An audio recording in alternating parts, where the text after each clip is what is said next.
Hey,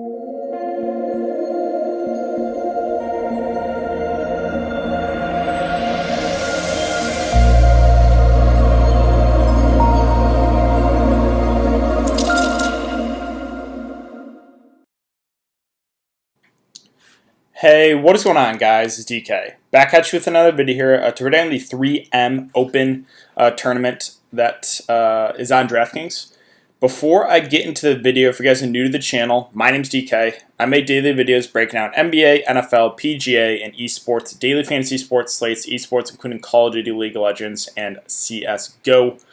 I do want to say thank you guys again for all the support. We are now at 3.5 thousand subscribers, which is just crazy to think about. So if you enjoy all this free content, and we have multiple videos coming out every single day. We have NBA under 2 weeks away. We have NFL coming up, right? We still have some esports going on. We have PGA, obviously. So if you enjoy all this content, if you leave a like button on the video, subscribe to the channel if you haven't already, and hit the notification bell. I would really, really appreciate it.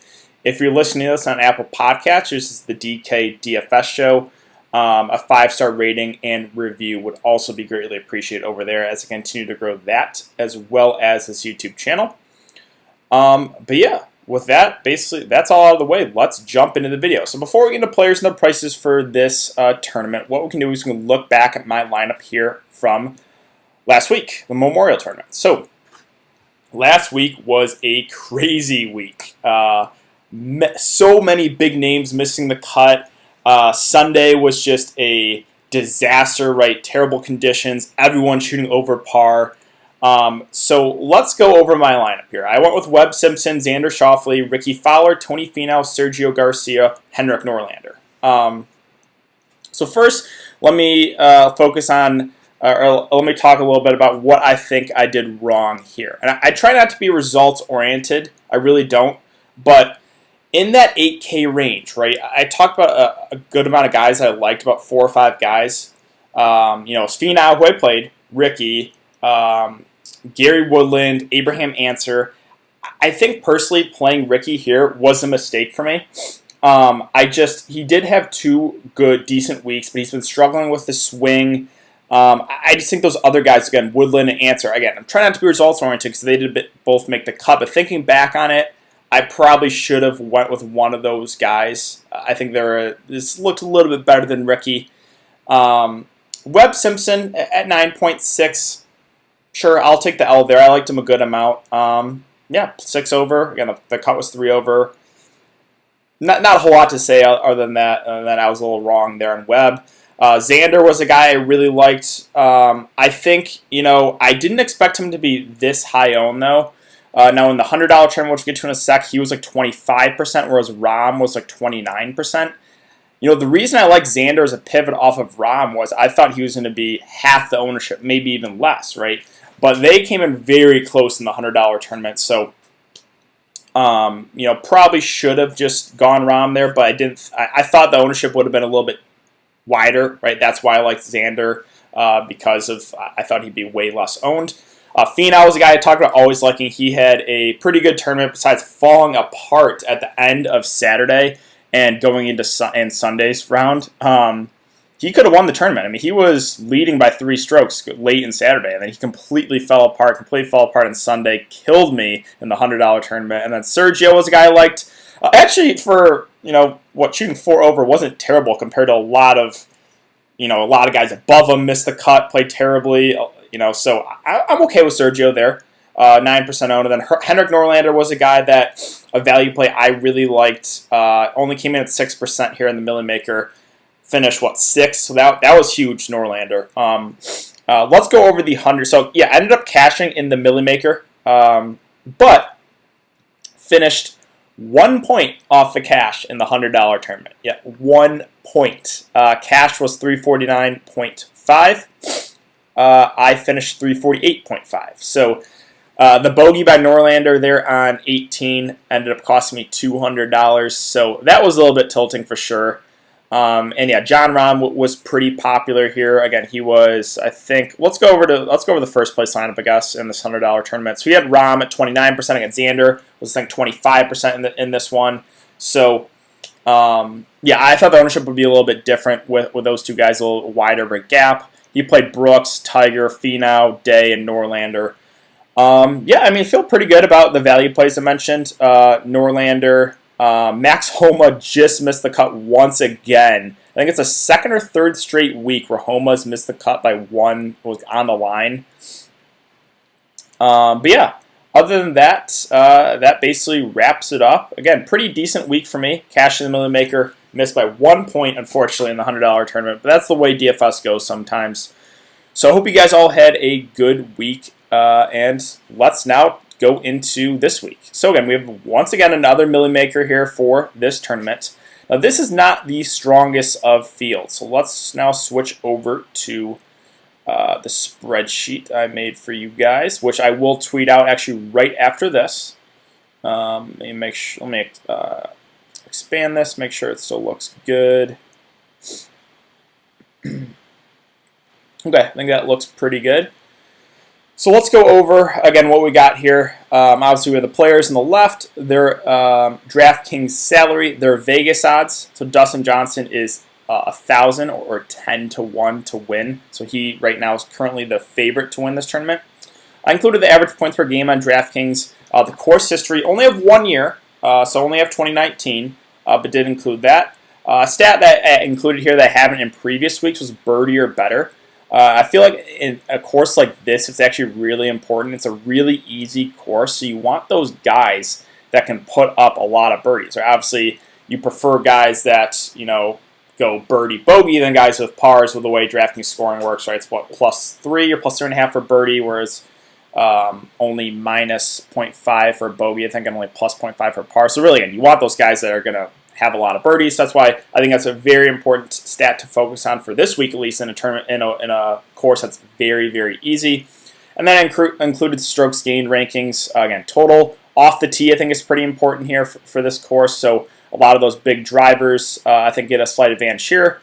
Then approach, tee to green, around the green, putting. I included their scoring, the rankings for par 3 scoring, par 4 scoring, and par 5 scoring. Another new addition to the spreadsheet. So that's kind of the data that I have here for you guys. Again, I will tweet this out. If you want access to this to make lineups, right, it'll just be, you can just use it. It's DK__DFS. The link is in the description below. Yeah, I'll tweet this out right after this video. So let's go over the field. Obviously, looking at, you know, players in this tournament, it's a lot different than last week. Right? Last week we had most of the good players playing. This week, not so much. So let's go over all the guys here in the 10+ K range. We have Dustin at 11.5, Brooks at 11.2, Finau 10.9, Fleetwood 10.5, Paul Casey 10.1. So Dustin coming at the top at 11.5, did not have a good tournament last week. Did not look good, but previously was in decent form, right? You know, for his price right now, I'm not overly excited about it, right? Like, do I want to use a lot of my salary on DJ? Right now, it's probably going to be a pass for me. Now, you know, the numbers obviously look good for DJ, right? He's good birdie or better. He's really good off the tee, right? He's a big driver. So I think if you get to him, that's fine. But I think you have to sacrifice a little bit too much, you know, personally just going over roster construction. So DJ's probably a guy I'm not going to get too much or at all, since I'm only, again, a single entry guy. Brooks Koepka at 11.2, another guy I'll probably stay away from. Who did make the cut last weekend, but just his injury, back injury, I don't know. It's something I'm not, you know, do I want to pay 11.2 for Brooks right now? I think I like players less than him, you know, for less salaries. So Brooks is another guy. Brooks and DJ are at the top. I don't think I'm going to get to. Now, Finau, if you guys have been watching my PGA videos now for a little bit, you know I always like Tony Finau. Again, he had a disappointing Sunday and a little at the end of Saturday, but he looked really good before that. Again, he is really good birdie or better, like I mentioned in the previous video. He's just a guy that is going to put up a lot of birdies. Now, sure, on bad days he'll have some bogeys too, but he is a guy that has that type of upside to shoot a really, really low score on a course like this. Strokes gained total, he's 12th. Off the tee, 29th. Really, everything looks pretty good for Finau. So once again, I know I'm a Finau guy, so I'm a little bit biased, but I really like Finau once again, even at 10.9K. Now, Tommy Fleetwood, we have not seen since the coronavirus break here. He's coming in at 10.5K.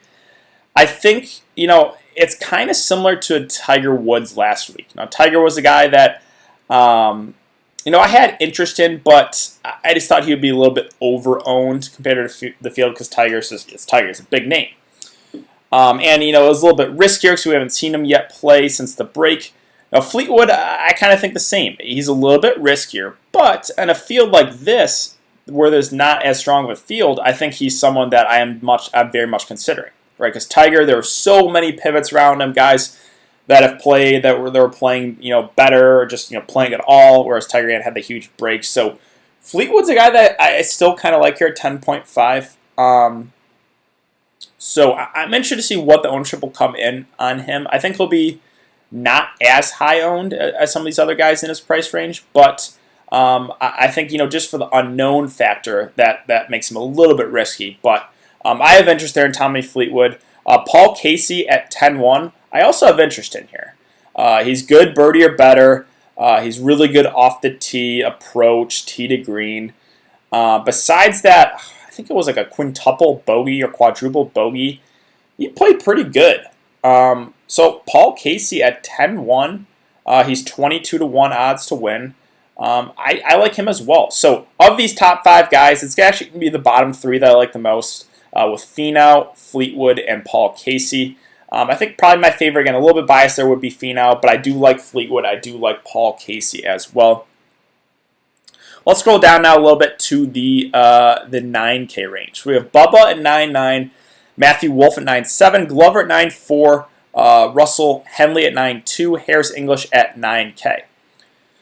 So Bubba coming in at 9.9 is probably going to be a pass for me. I try to, in these videos, I try to focus on about 15 or so guys that I like. So you can't play everyone, right? I like the guys a little bit above him. So Bubba, I don't think I want to get to him. Hasn't been in the best form.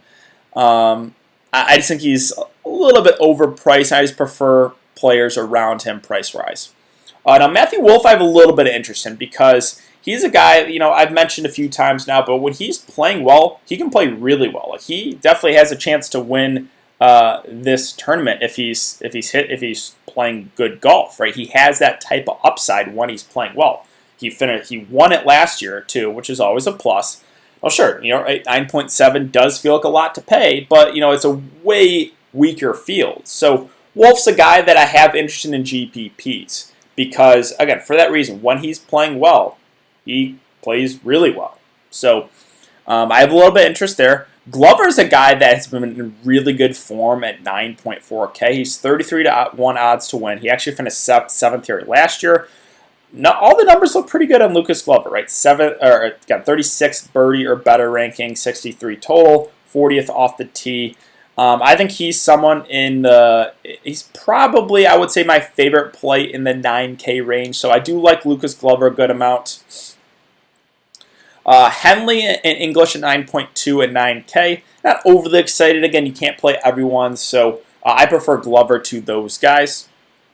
Let's now go down to the 8K range. So we have Eric Van Rooyen at 8.8, Doc Redman at 8.7, Henrik Norlander 8.6, Sam Burns 8.5, Luke List 8.4, Brendan Todd 8.3, Rogers 8.2, Ryan Moore 8.1, Brian Harmon 8K, Max Homa 8K.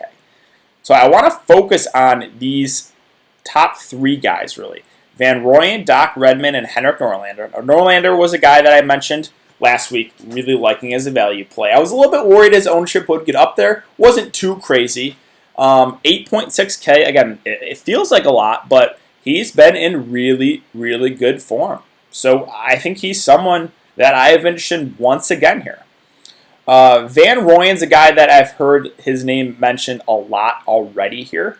8.8K. I think the ownership will be a little bit up on him, but another guy that I do kind of like. Right, the birdie or better ranking looks decent. Total looks decent. Off the tee looks okay. those odds have actually been going down. A lot of people have been betting Eric Van Rooyen. So I have interest there. And then Doc Redman, too. He's a guy I've mentioned multiple times already here in previous videos, 8.7K. I just think everything looks pretty good for him, too. 55th birdie or better, 48th total, 26th off the tee. He had a really bad weekend putting last weekend, but that's something that normally is a little bit more up and down, right, with people, and putting can kind of swing either way. So don't want to put a whole lot of focus in the putting. So those are three guys that I do like a good amount. Van Rooyen, 8.8. Doc Redman, 8.7. Henrik Norlander, 8.6K. I have a good amount of interest in those guys. I do want to mention Sam Burns, too. He finished 7th here last year. 56 birdie or better. 28th off the tee. I think that also looks good. So I would kind of group him in those guys as well. So I guess those four guys in that mid to high 8K range, I have a good amount of interest in. Let's see. List, Todd, Rogers, Ryan Moore, Harmon. Again, probably we'll pass on those guys just because I don't want to recommend everyone, right? I kind of want to focus on a smaller group of players. So again, I like those four guys there at the top of the 8K range. I like Max Homa a lot here at 8K. Again, it just feels like he's let a lot of people down. I think it's either the last 2 or the last 3 weeks where he has missed the cut literally on the cut line. He's been playing pretty well. And 8K, I like that price a good amount on him. So Max Homa is one of my favorite plays. I think the ownership might drop a little bit because he's let people down in back-to-back weeks. Also, in the higher dollar tournaments too, I've noticed Max Homa is a guy that's picked up ownership, a decent amount of ownership. So sharps are playing him. Again, he's let a lot of people down last couple of weeks, so I'm missing cut literally on the cut line. But I do like Max Homa a good amount there at 8K. Let's see. Now let's get down to the 7K range. So it's dropping off a little bit here. Jonathan Vegas, I think, looks okay at 7.9. He has good birdie or better numbers. He's good off the tee. Those are two things I kind of want to focus on. So at a price of under 8K, I think he makes for a pretty good mid-tier play. Let's see. Carlos Ortiz has been in relatively good form recently. He finished 5th here last year, 49th birdie or better. Not the best off the tee. But anyway, you're getting to this range where, you just really need them kind of to make the cut. I guess not this high price, but Ortiz has been a guy that has been in contention in recent tournaments. So I think the 7.7K price point looks pretty decent for him. RCB, Rafael Cabrera Bello at 7.7K. He's one of those guys that I kind of like as a contrarian play. He's not been playing well, but it's kind of just a gut feeling for me, right? Again, the rankings don't really look good, but he's someone that we know, in previous years, he's played pretty good golf. He's, been a popular value-ish play of recent years. And hasn't been playing the best golf this year, but at least we know he has it in him. So that's one of those contrarian off-the-board plays I don't think a lot of people will be on, that I kind of like as a GPP play. All right, let's scroll down a little bit more here in the 7K range. I think a guy like Charlie Hoffman looks pretty good at 7.4. Got cut last year, not super concerned there. His actually 19th birdie or better ranking. That looks pretty good. Not the best off the tee. Decent total, right? 70th total. A 7.4K price point. I think he's slightly underpriced compared to some of the other guys around him. He's 60 to 1 odds to win, right? If you look around him, 90, 100 to 1. So he has good Vegas odds compared to guys around him in his price range. So Charlie Hoffman at 7.4, I do like a good amount there as again, kind of a mid-tier play. Let's see. Let's scroll down a little bit more here. Tringale at 7.2 is a value guy I usually like playing. Finished 42nd last year. Not the best birdie or better or off the tee. But really, now you're getting to the price range where you just want them to make the cut. I think with guys around him, Tringale is a little bit better of a player. So I have a little bit of interest there at his price. Let's see. Now we get to the range where it gets pretty difficult here. Really, yeah, you just want these guys to make the cut.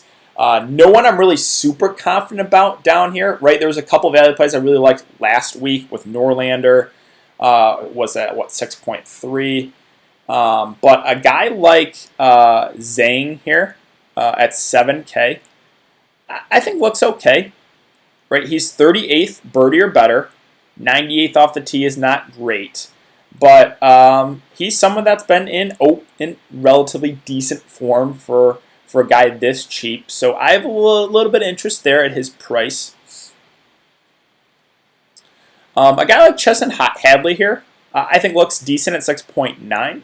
Again, got cut last year. I'm not putting a whole lot of emphasis into course history because it's only 1 year. He's 14th birdie or better, which is really good for a guy in his price range. 79th off the tee, not bad. So just on Hadley here, I think looks decent as a guy that, if you're going more that stars and scrubs build, would be someone I would consider. Scott Harrington has been okay recently, or he's made the cut in 2 of the last 3 weeks. He's been, he's been okay, right? And 6.8K is a value guy I think you can consider. The numbers, birdie or better is not great, but he is 43rd off the tee.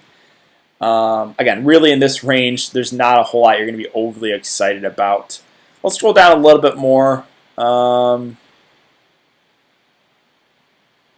Roger Sloan did finish 15th last year, but really the numbers don't look good for him. CMS Power, I could be mispronouncing his name, but I think that looks okay for a guy at 6.5K. He's actually 7th ranked in birdie or better. 60th total, too, strokes gained total. Not bad off the tee. So he's someone that, another one of those cheap options I think you can consider here. Let's see. Yeah, Sean Stefani, 6.3K. He finished 15th last year. Not bad. He's 85th birdie or better. Another one of those guys you can consider as a dart throw.